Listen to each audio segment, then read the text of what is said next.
Olá, o papo aqui hoje é sobre o processo de sucessão da coordenação do GEC. Nós comentamos esse tema no Encontrão no dia 18 de janeiro de 2022 e hoje aqui eu quero passar para você os próximos passos para a gente fechar e decidir e definir a coordenação até o dia 15/2, que é o dia da nossa primeira reunião ordinária do GEC de 2022. Um ponto importante é que esse processo de mudança de gestão de coordenação é algo para ser positivo, fantástico e construtivo para o GEC. Nós temos vários temas aí, semeamos muitas coisas, ainda tem muito que semear, mas já está brotando um montão de coisa. Esse ano nós temos o 15º aniversário, GEC 15 anos, que só esse tema já é motivo para a gente criar conteúdos, materiais, aprendizados, compartilhar, educar a comunidade, seja dos administradores ou do público em geral, sobre o tema coaching sério que o GEC busca e trabalha.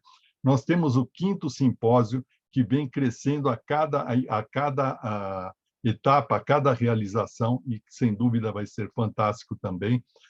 Nós temos o PCJA, que esse ano está inaugurando uma parceria inédita junto à instituição de ensino para trabalhar esse modelo de uma forma integrada, que também está sendo brilhantemente conduzido lá com a Vera, com a Thaís e com o time do PCJA, fora os eventos que a gente participa do CRA anuais e fora os temas que a gente trabalha, que, aliás, no Encontrão, a gente já deu uma direcionada quente para o tema do ano e que a Lucila está tabulando e que também, na reunião do dia 15, deve já ter um resultado, um direcionamento mais assertivo.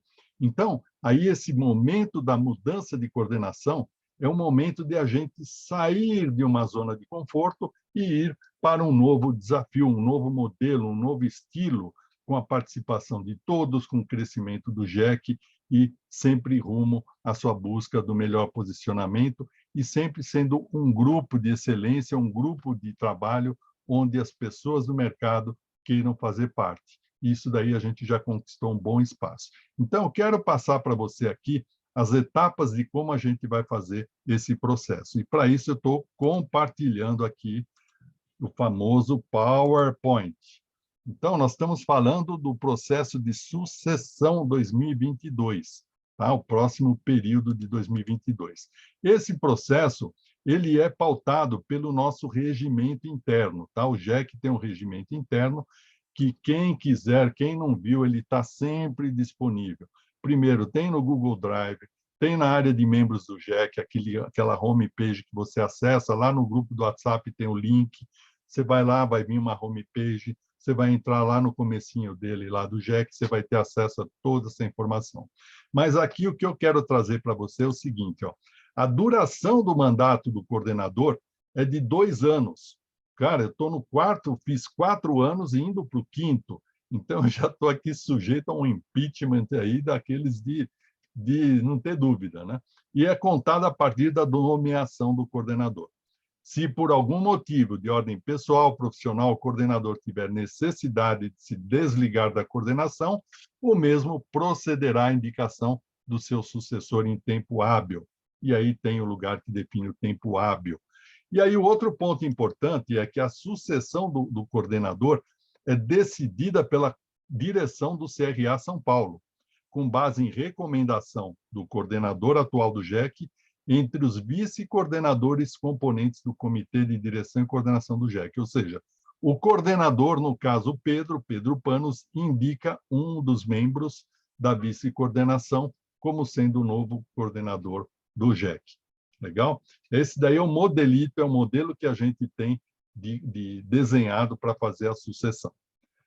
Lembrando que eu sou o 3º coordenador, né? A 3ª dinastia. Agora nós vamos para a 4ª dinastia do GEC. Olha que legal isso. Bem, e aí eu preparei aqui alguns pontos para a gente refletir, que eu trouxe que são pontos importantes para essa posição, para essa pessoa que vai exercer esse papel da coordenação. O primeiro ponto, eu trouxe aqui um perfil desejado. Esse perfil desejado não significa que a pessoa tem que ter tudo isso daí, tá? Eu, particularmente, eu não tenho isso daí em todo o seu aspecto, mas pelo menos a intenção, a busca de que tenha a prática desse perfil. Primeiro, é uma atitude proativa, uma postura construtiva, porque a gente tem muitos momentos, tanto dentro do grupo de conflitos, como junto ao CRA, de indefinições, de muitas vezes não conseguimos o que pedimos, e a postura é transformar qualquer conflito que a gente possa ter em aprendizado, em oportunidade, trabalhando, fomentando e dando para o grupo essa postura, irradiando essa energia de postura construtiva e proativa. O segundo ponto é o relacionamento e interação com os membros do GEC. Então, uma pessoa que consiga fazer com que seja uma cola entre os membros do GEC para manter esse grupo sempre em construção rumo a um grande time. Eu vejo que a gente ainda está muito longe de um time fantástico, mas a gente já evoluiu muito. E esse caminho aí, para mim, é questão de construção e maturidade. A gente está no caminho e isso é importante.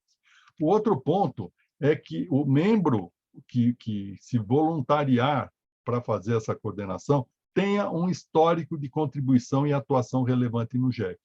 Pode ser um membro fundador, pode ser um membro de um ano, desde que a postura, a contribuição, o quanto ele leva para o grupo, o quanto traz para o grupo, o quanto contribui com o grupo, seja algo relevante para o GEC, seja percebido no GEC, não isoladamente em uma atividade ou uma participação.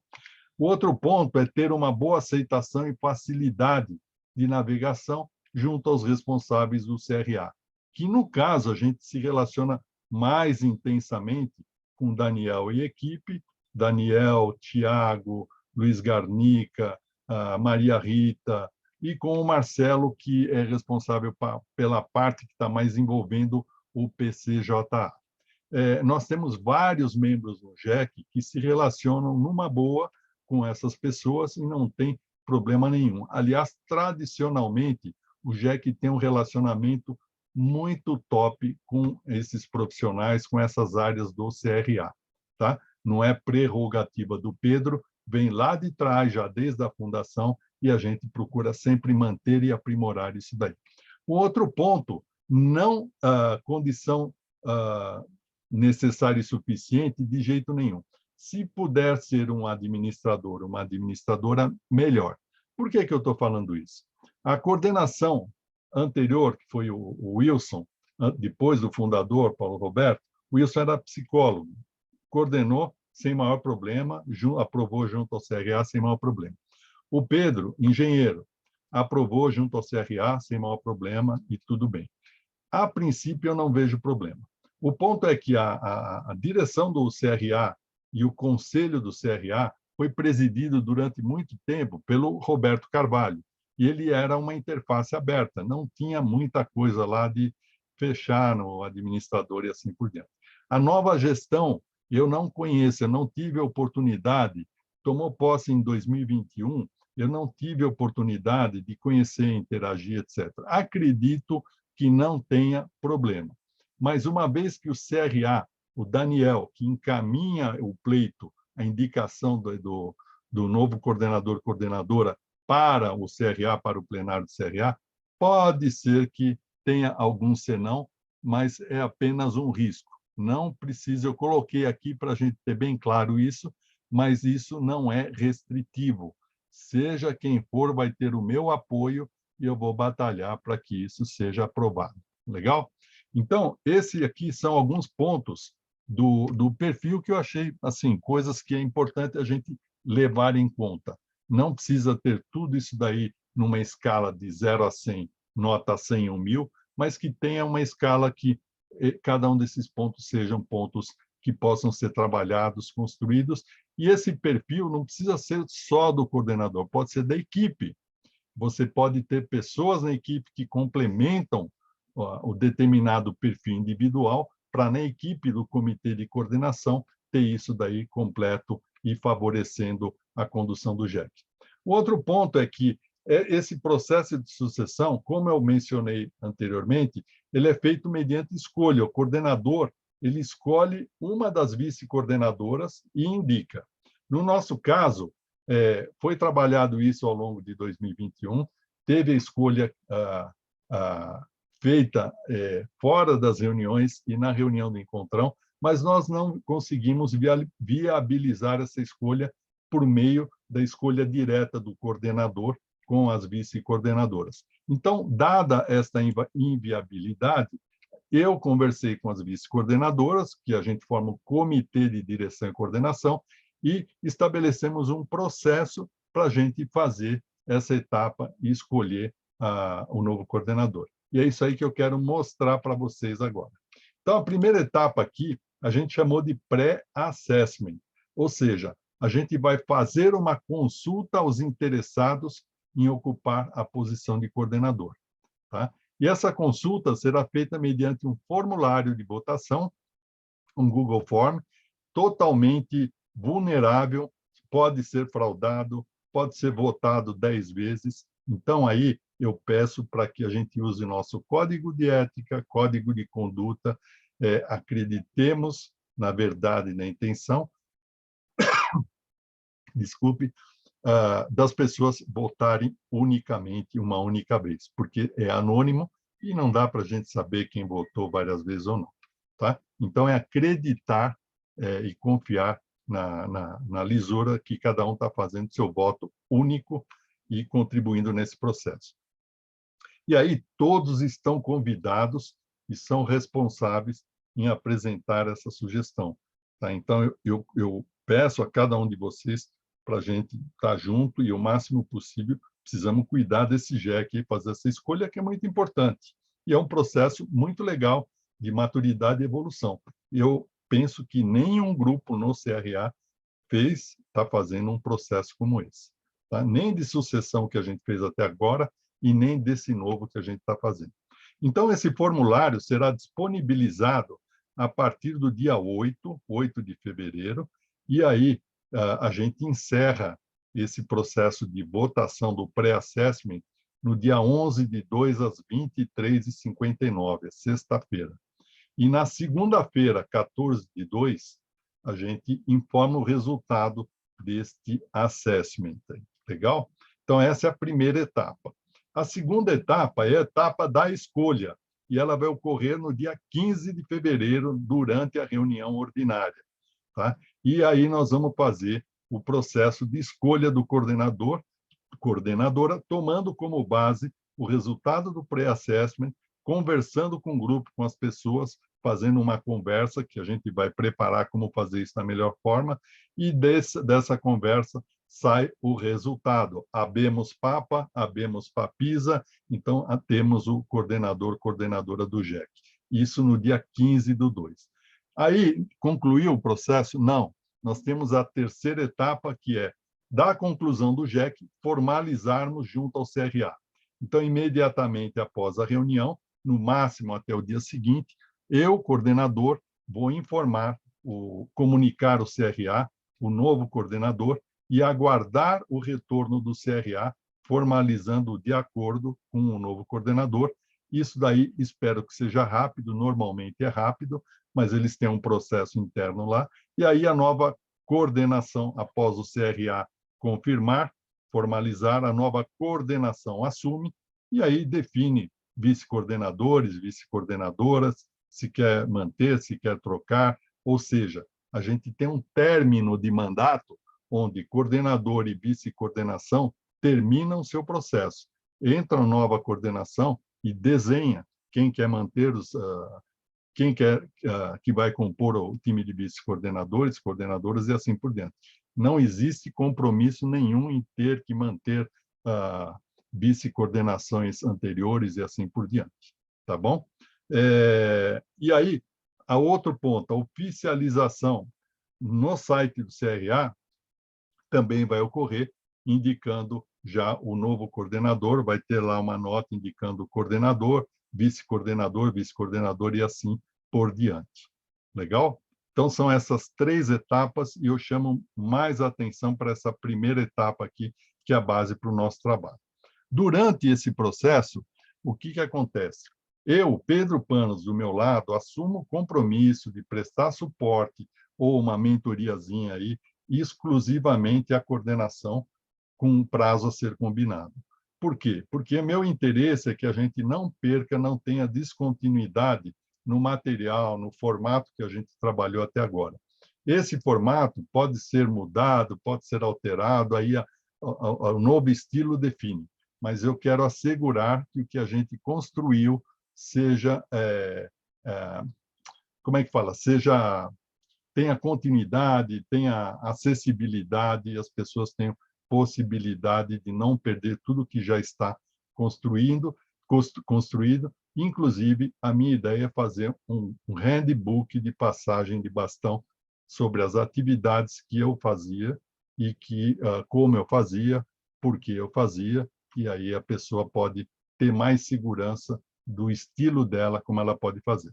As vice-coordenadoras atuais vão estar à disposição para prestar todo o suporte que for necessário para a nova coordenação. Então, abrindo um pouquinho sobre o que a gente fala sobre essa etapa 1, que é a mais importante e urgente nesse momento, vai ser feito, disponibilizado para você, membro do GEC, indicar, votar. Primeiro, você se voluntaria a coordenar o GEC? Tá? Então, o primeiro ponto é assim, você está afim de coordenar o GEC?